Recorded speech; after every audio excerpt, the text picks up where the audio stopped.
সেই জন্য আন্তরিকভাবে ক্ষমা চেয়ে নিচ্ছি। পরবর্তী বল উমরি পেসার, ব্যাটসম্যান সুলতান, হাঁকানোর চেষ্টা, ব্যাটে বলে সংযোগ হয়নি। আম্পায়ারের সিগন্যালের অপেক্ষায়, সম্ভবত লেগ বাই সূত্রে একটি রান পেয়ে যাবে টিম গাজীপুর। সিলেটের খেলাটির সময় আগামীকাল কয়টা বাজে? সিলেটের খেলার সময় আগামীকাল সৌদি আরব টাইম 6টায়, হয়তো 7টা বাজতে পারে।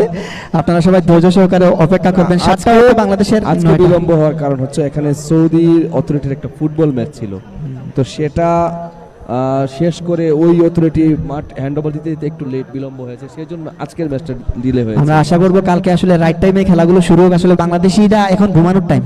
আপনি যদি অনেস্টলি বলেন তাহলে কিন্তু অনেক দর্শকরাই আই থিঙ্ক বিছানায় থেকে শুয়ে শুয়ে কিন্তু খেলাগুলো উপভোগ করছে। আমরা তাদের প্রতি কৃতজ্ঞতা জ্ঞাপন করছি। আগামীকাল থেকে ইনশাআল্লাহ রাইট টাইমে খেলাগুলো শুরু হবে। পরবর্তী বল শাহরিয়ার কমল হাঁকিয়েছেন 6 or 4 ছক্কার অপেক্ষায় 6টি রান।